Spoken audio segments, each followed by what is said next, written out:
یہ رات جو ہے مخفی کیوں رکھی گئی؟ تعین کے ساتھ کچھ معلوم نہیں یہ رات کون سی رات ہے، کون سی رات ہے، اس کا جواب تو میں بعد میں دوں گا کہ اس میں جو آراء ہیں مختلف، لیکن یہ کہ اس کو کیوں مخفی رکھا گیا اس پر کچھ پیاری باتیں ہیں جو مفسرین نے کہی ہیں۔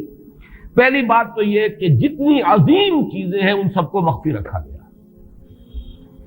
قیامت کب آئے گی؟ مخفی ہے، آئے گی یہ یقینی ہے۔ کب آئے گی؟ یہ تو ان امور میں سے ہے کہ جس کا علم نبی اکرم صلی اللہ علیہ وسلم کو بھی نہیں دیا گیا، جبرائیل کو بھی نہیں دیا گیا۔ چنانچہ حدیث جبرائیل میں واضح طور پر الفاظ موجود ہیں، وَمَا الْمَسْئُولُ عَنْهَا بِأَعْلَمَ مِنَ السَّائِلِ، کچھ معلوم نہیں، نہ سائل کو معلوم نہ مسئول کو معلوم قیامت کب آئے گی۔ اب یہ عظیم حقیقت مخفی رکھا گیا اور اس کا خاص طور پر ذکر کیا گیا سورہ طٰہٰ میں، اکاد اخفیھا لتجزی کل نفس بما تسعی۔ اگر تعین کر دیا جاتا تو جو قریب کے زمانے کے لوگ ہوتے وہ تو خوب پھر محنت کرتے آخرت کے لیے، اور ذرا فاصلے والے ہوتے وہ ذرا تساہل کرتے اس کے بارے میں۔ اس کو رکھا گیا ہے، تلوار لٹکی ہوئی ہے، کسی بھی وقت گر سکتی ہے، یہ جیسے گلوٹین کبھی اگر آپ نے دیکھا ہو جس طریقے سے کہ اس کا چھرا گرتا ہے، کسی بھی وقت گر سکتی ہے، لہذا ہر وقت چوکس رہو، چوکنے رہو، جیسے کہ صحابہ کرام کی شان معلوم ہوتی ہے بعض روایات سے کہ ذرا تیز ہوا چلتی تھی تو وہ سمجھتے تھے کہ قیامت آ گئی۔ اس درجے استحضار تھا اعصاب کے اوپر، اس کا اتنا اثر تھا کہ ذرا تیز جھکڑ چلا اور انہوں نے سمجھا قیامت آ گئی۔ تو اس طریقے سے قیامت کو مخفی رکھا گیا۔ اکاد اخفیھا لتجزی کل نفس بما تسعی۔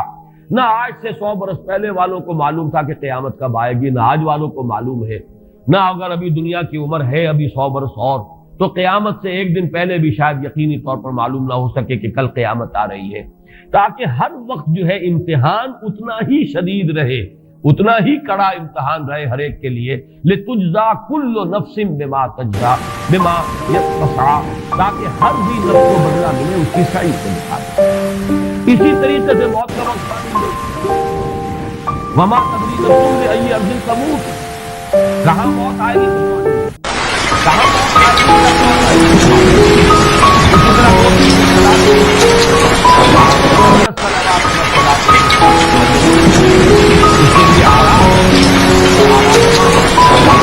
بارے میں تعین کو حتمی طور پر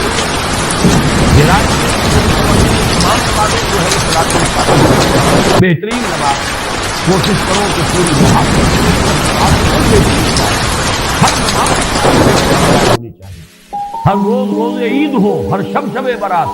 اگر اللہ تعالیٰ کے ساتھ کوئی قلبی ربط ہے تو ہر دن جو گزر رہا ہے وہ روز عید ہے، اور ہر شب جو گزر رہی ہے وہ شب برات۔ لیکن اگر وہ کہ انسان کو غفلت ان کے قلب پر طاری ہے تو وہ عید کا دن بھی اس کے لیے ایک عام دن ہے، اور شب برات بھی اس کے لیے ویسی ہی ایک رات ہے جیسی کہ ہر روز آتی ہے اور چلی جاتی ہے۔ اس اعتبار سے اس کو بھی خاص جو ہے معین نہیں کیا گیا صلاۃ وسطیٰ کون سی۔ اسی طرح بعض روایات میں جو آتا ہے اس میں اعظم اللہ کا ایک نام ایسا ہے کہ اس کے واسطے سے اللہ سے جو بات مانگی جائے وہ رد نہیں ہو، لیکن وہ کون سا نہیں بتایا گیا۔ اقوال ہیں، اندازے ہیں، حی و قیوم پر زیادہ، الحی القیوم پر زیادہ لوگوں کا جو ہے وہ اجماع ہوا ہے، لیکن یہ کہ یقین سے نہیں کہہ سکتے۔ تو اسی میں اس کو بھی نوٹ کر لیجئے کہ اس کو مخفی رکھا گیا ہے لیلۃ القدر کو۔ لوگ زیادہ سے زیادہ محنت کریں، زیادہ سے زیادہ مشقت کریں، اس کے لیے جو بھی اس کی قدر و منزلت سے کسی درجے میں آگاہ ہے، وہ اگر معین ہی ہو جاتا کہ ایک شب یہ ہے تو پھر تو سب کے سب اس رات میں محنت کر لیتے، باقی راتیں جو ہیں وہ پھر سونی اور ویران گزرتی۔ لیکن یہ کہ مطلوب یہ ہے کہ زیادہ سے زیادہ راتیں آباد ہوں، زیادہ سے زیادہ راتوں میں ذکر ہو، عبادت ہو، دعا ہو، اس لیے اس کو مخفی رکھا گیا۔ یہ حکمت ہے۔ اس میں بھی ایک عجیب نکتہ ہے جو امام راضی رحمۃ اللہ علیہ نے بیان کیا ہے، اور حوالہ اگرچہ نہیں دیا اس حدیث کا، لیکن ایک روایت کے حوالے سے بات بیان کی ہے کہ اس کے ظاہر نہ کرنے میں بھی اللہ کی ایک شفقت اور رحمت ہے بندوں کے حق میں، اس لیے کہ اس کی قدر جتنی زیادہ ہے اتنی ہی اس کی ناقدری پر سزا ہوگی۔ اگر معلوم ہو کہ یہ شب ہے اور اس کی ناقدری کو انسان کرے تو گویا کہ پھر وہ اتنا ہی زیادہ مورد عقاب اور مورد سزا بن جائے گا۔ اس کے لیے ایک بڑا پیارا واقعہ نقل کیا امام راضی نے کہ حضور صلی اللہ علیہ وسلم حضرت علی رضی اللہ تعالی عنہ ایک روز مسجد میں داخل ہوئے، ساتھ ہی آئے ہیں، دیکھا کہ ایک شخص سو رہا ہے، نماز کا وقت ہو چکا تھا۔ حضور نے حضرت علی سے فرمایا کہ اسے جگا دو، اسے ہوش میں لے آؤ تاکہ یہ وضو کرے، نماز کے لیے تیاری کرے۔ حضرت علی نے امتثال امر کیا، جا کر جگا دیا۔ لیکن پھر ایک سوال کیا حضرت علی کہ حضور آپ تو خود نیکی کے کاموں میں بہت سبقت فرمانے والے ہیں، سباق بالخیر یہ لفظ آئے، سبقت کرنے والے بہت کثرت کے ساتھ، تو آپ نے یہ جو ہے یہ کام خود کیوں نہیں فرمایا اور مجھے کیوں اس کے لیے آپ نے حکم دیا؟ آپ خود بھی اسے جگا سکتے تھے۔ آپ نے فرمایا کہ تم اس کی حکمت کو سمجھ لو، میرے جگانے پر اگر وہ نہ جاگتا اور انکار کر دیتا تو کفر ہو جاتا اس کے حق میں، اور تمہارے جگانے پر اگر کوئی تساہل سے بھی وہ کام لیتا تو وہ کفر نہ ہوتا۔ تو یہ ایک فرق ہے کہ اللہ تعالیٰ کی طرف سے ایک شفقت ہے کہ حضور صلی اللہ علیہ وسلم جگاتے اور کسی درجے میں وہ انکار کر دیتا۔ کبھی ایسا بھی ہوتا آدمی نیند میں ہے اور وہ کہتا جاؤ جاؤ مجھے آرام کرنے دو، تو اگر میرے ساتھ یہ معاملہ ہوتا تو وہ کفر کے درجے کو پہنچ جاتی بات، لیکن اگر تمہارے ساتھ یہ معاملہ ہو بھی جاتا تو اس درجے شدید نہ ہوتا۔ تو گویا کہ حضور نے اس شخص پر شفقت کے اعتبار سے یہ شکل اختیار کی کہ خود نہیں جگایا، بلکہ یہ کہ حضرت علی رضی اللہ تعالیٰ عنہ کو حکم دیا کہ اسے جگا دو۔ تو یہ نقطہ کہ لیلۃ القدر کے اخفاء میں یہ بات بھی ہے کہ اگر اس کو عیاں کر دیا جاتا، معین کر دیا جاتا، تو پھر جو لوگ اس سے غافل رہتے پھر وہ بہت سخت ناقدری کا ارتکاب کرتے اور بڑی سزا کے مستوجب ہو جاتے۔ اب چھٹی بحث ہے کہ وہ رات کون سی ہے۔ اگرچہ ایک رائے شاذ یہ بھی ہے کہ وہ رمضان سے باہر کی رات بھی ہو سکتی ہے، لازم نہیں ہے کہ رمضان ہی کی کوئی شب ہو۔ اس میں چونکہ بعض حضرات نے ایک روایت کی وجہ سے جسے ہم شب برات کہتے ہیں، لیلۃ البرات، یہ شعبان کی 15ویں شب، درمیانی شب، اور اس کے بارے میں ایک روایت موجود ہے حضرت عائشہ صدیقہ رضی اللہ تعالی عنہا کی کہ رات کے وقت ان کی آنکھ کھلی اور وہ باری آپ ہی کے پاس شب باسی کی تھی حضور کی، تو حضور موجود نہیں تھے، تو تشویش ہوئی کہاں گئے۔ تو جب تلاش کی گئی تو معلوم ہوا کہ حضور جنت البقیع قبرستان میں پہنچے ہوئے ہیں اور وہاں آپ ان کے لیے جو بھی وہاں دفن ہیں ان کے لیے استغفار فرما رہے ہیں۔ جب پوچھا گیا معاملہ کیا، تو آپ نے فرمایا یہ بڑی عظیم رات ہے اور اس رات میں فوت ہونے والوں کا فیصلہ ہو جاتا ہے، پیدا ہونے والوں کا فیصلہ ہو جاتا ہے۔ تو اب وہ بھی ایک لیلہ مبارکہ، اسی وجہ سے بعض لوگوں نے وہ جو سورہ دخان کی ابتدائی آیات ہیں انا انزلناہ فی لیلۃ مبارکۃ، اس کو محمول کیا ہے اسی رات پر کہ جس کو ہم شب برات کہتے ہیں اپنی عام اصطلاح میں، لیلۃ البرات اسے عربی میں کہا جاتا ہے۔ برات کے معنی کسی کا چھٹکارا پا لینا۔ یہ شب برات جو ہے وہ برات شادی والی برات نہیں ہے، بلکہ یہ برات کا لفظ ہے عربی زبان کا، جو ہمارے ہاں وہ غلط العام میں برات شب برات بن گیا ہے۔ برات، برات من اللہ ورسولہ، جو سورہ برات کا پہلا لفظ ہے کہ چھٹکارا پانا، کہ وہ رات بھی ایسی ہے کہ اس میں انسان استغفار کرے اور اللہ تعالیٰ سے اپنے گناہوں کی معافی مانگے تو اپنے آپ کو جہنم سے چھٹکارا دلا سکتا ہے، وہ شب برات ہے۔ اس اعتبار سے کچھ لوگوں نے گمان کیا کہ شاید لیلۃ القدر اور لیلہ مبارکہ اس حدیث کی روح سے وہی شب ہے، وہ ظاہر بات ہے کہ خارج از رمضان مبارک ہے، اور یہ کہ اس کے علاوہ بھی بعض آراء ہیں، لیکن یہ آراء جو ہے شاذ کے درجے میں یہ کہہ سکتا ہوں کہ تقریباً اجماع ہے اس پر کہ یہ رات رمضان مبارک ہی کی ایک رات ہے۔ اس کی دلیل ایک تو یہ کہ القرآن یفسر بعضہ بعضا کے اصول کے مطابق قرآن مجید کے اندر سورہ بقرہ میں یہ واضح کر دیا گیا شہر رمضان الذی انزل فیہ القرآن، رمضان مبارک کا مہینہ وہ ہے کہ جس میں قرآن نازل کیا گیا، اور یہاں فرمایا انا انزلناہ فی لیلۃ القدر، ہم نے اس کو اتارا ہے لیلۃ القدر میں۔ ان دونوں کو جوڑیے تو اس کا ایک لا محالہ جو ایک انیویٹیبل رزلٹ نکلتا ہے وہ یہی ہے کہ یہ لیلۃ القدر رمضان مبارک میں۔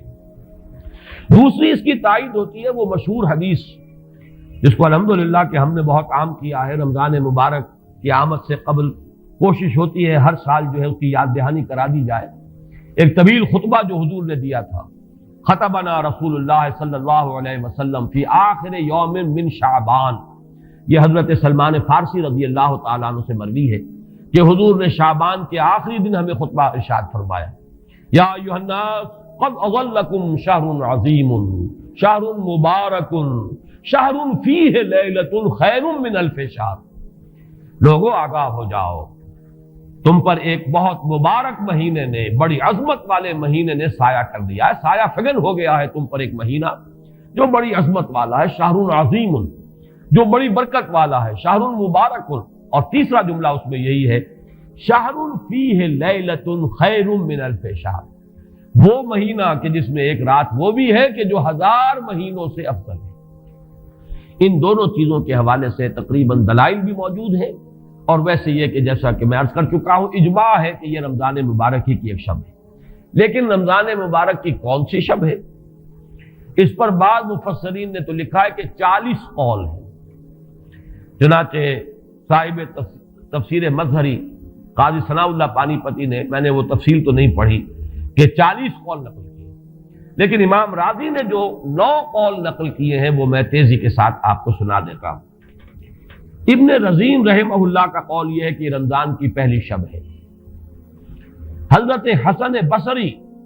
رحمت اللہ علیہ، یہ ہے تابعین میں سے، اس لیے میں رضی اللہ عنہ نہیں کہہ رہا، رحمت اللہ علیہ، حضرت حسن بصری رحمت اللہ علیہ کی رائے ہے کہ یہ 17ویں شب ہے، یعنی وہ شب کہ پھر جس کے اگلے دن جو ہے وہ غزوہ بدر ہوا ہے، یوم الفرقان۔ حضرت انس رضی اللہ تعالی عنہ مرفوعاً روایت کرتے ہیں کہ یہ 19ویں شب ہے۔ محمد بن اسحاق جو بہت بڑے سیرت نگار ہیں حضور کے، ان کا قول ہے کہ یہ 21ویں شب ہے۔ حضرت عبداللہ ابن عباس رضی اللہ تعالی عنہما سے قول جو ہے مروی ہے کہ یہ 23ویں شب ہے۔ حضرت عبداللہ ابن مسعود رضی اللہ تعالی عنہ سے مروی ہے کہ یہ 24ویں شب ہے، اور اس کو میں ذرا اہمیت دیتا ہوں اس لیے کہ 24ویں شب جو ہے سورہ علق کی ابتدائی آیات کے نزول کے ضمن میں کچھ حساب کتاب کے جوڑنے سے 24ویں اور 25ویں شب کا بھی معاملہ جڑتا ہے، جو کہ میں نے آپ کو سورہ علق کے درس کے دوران بتایا تھا۔ اس کے بعد حضرت ابو ذر غفاری رضی اللہ تعالیٰ عنہ کا قول ہے کہ یہ 25ویں شب ہے۔ اس کے بعد حضرت ابی ابن کعب رضی اللہ تعالیٰ عنہ کا قول ہے، یہ وہ ہے جن کو کہ حضور نے خود فرمایا کہ اقرأہم ابی ابن کعب، قرآن مجید کے سب سے بڑے قاری حضرت ابی ابن کعب ہیں رضی اللہ تعالیٰ عنہ، اور ان کے بھی سینے پر آپ نے تھپکی دی تھی کہ ایک سوال کیا آپ نے کہ سب سے عظیم سورت کون سی ہے، اور جب انہوں نے صحیح جواب دے دیا سورہ فاتحہ، تو پھر یہ کہ اس پر حضور نے تھپکی دی کہ تمہیں اللہ تعالیٰ نے بہت صحیح مناسبت عطا کی ہے علم کے ساتھ۔ ان کی اور صحابہ میں سے بہت سے لوگوں کی رائے، یہاں تک کہ یہ کہا جا سکتا ہے کہ بقیہ اقوال جو ہیں وہ شاذ کے درجے میں ہیں، اور یہ گویا کہ اگر اجماع نہ کہا جائے تو بہت حد تک اتفاق کے درجے میں ہے کہ یہ 27ویں شب ہے۔ اور اس 27ویں شب کے ضمن میں حضرت عبداللہ ابن عباس سے ایک روایت میں پہلے آپ کو بتا چکا ہوں کہ 23ویں شب،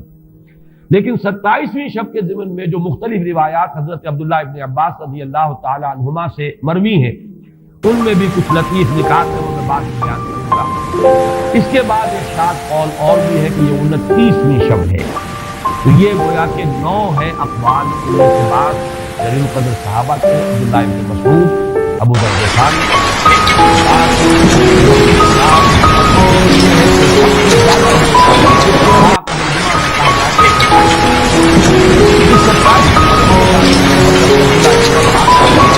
نقطے ہیں۔ ایک نقطہ یہ ہے کہ اس میں 30 الفاظ ہیں، اور ان 30 الفاظ میں 27واں لفظ ہے مطلع الحق۔ اس کے بعد ہے کہ یہ 27ویں شب۔ ایک بات انہوں نے یہ کہی ہے کہ اللہ تعالیٰ کو وتر محبوب ہے، اللہ وتر و یحب الوتر، اللہ خود بھی اکیلا ہے اور وتر کو پسند کرتا ہے۔ پھر یہ کہ وتر جو ہے اب رمضان مبارک کے اندر اگر وہ وتر شمار کیے جائیں گے تو 14-15 وتر بن جائیں گے، لیکن اس میں چونکہ آخری عشرے کے بارے میں بہت سی روایات جو ہیں ان کا تقریباً اجماع ہو جاتا ہے کہ آخری عشرے میں، تو آخری عشرے میں بھی 5 وتر آئیں گے، 21ویں، 23ویں، 25ویں، 27ویں، 29ویں۔ لیکن حضرت عبداللہ ابن عباس کہتے ہیں کہ 7 کا حصہ اللہ تعالیٰ کو بہت پسند ہے، اور بہت سی چیزیں جو ہے عالم تکوینی میں بھی اور عالم تشریعی میں بھی بہت سی چیزیں وہ ہیں کہ جو 7 کے حصے کے ساتھ وابستہ ہیں۔ 7 آسمان ہیں، 7 زمینیں ہیں، ہفتے کے 7 دن ہیں، طواف کے 7 شوط ہیں، سعی بین صفا والمروہ وہ بھی 7 مرتبہ ہے، ادھر سے ادھر، ادھر سے ادھر 7۔ اسی طریقے سے سجدے کے اعضاء بھی 7 ہیں، تو اس سے انہوں نے پہلے وتر اور وتر کے بعد 7 کا حصہ، رمضان کے آخری عشرے کی وتر راتیں اور ان میں 7ویں رات یعنی 27ویں شب، وہ اپنے اس حساب کتاب سے بھی. اور جب انہوں نے یہ بات بیان کی تو حضرت عمر رضی اللہ تعالی عنہ نے ان کی تحسین کی تھی. آخری بات اور بھی کہی گئی ہے کہ لیلۃ القدر جو ہے اس کے اندر حروف کو اگر شمار کیا جائے تو 9 بنتے ہیں، اور یہ لیلۃ القدر اس سورہ مبارکہ میں 3 مرتبہ آیا ہے. انا انزلناہ فی لیلۃ القدر وما ادراک ما لیلۃ القدر لیلۃ القدر خیر من الف شہر. اس اعتبار سے بھی 3 کو ضرب دی جائے 9 سے تو وہ بھی 27 کا عدد بنتا ہے. بہرحال یہ میں نے جیسا کہ عرض کیا تھا کہ ان کا کوئی تعلق نہ صرف سے ہے، نہ نحو سے ہے، نہ روایات سے، لیکن بہرحال حضرت عبداللہ ابن عباس کا ایک ذوق ہے. اس کو آپ ذوقی باتیں بھی کہہ سکتے ہیں، لیکن یہ کہ حضرت عبداللہ ابن عباس کی ذوقی بات ہے، لہذا اس کا کم سے کم تذکرہ ہو جانا چاہیے. ایک بحث یہ ہے کہ اہیا باقیۃ ام لا، کیا یہ رات جو اس کی عظمت تھی یہ باقی ہے، یا صرف وہی رات جو تھی جس میں کہ قرآن مجید نازل کیا گیا وہی عظمت کی حامل تھی. انا انزلناہ فی لیلۃ القدر،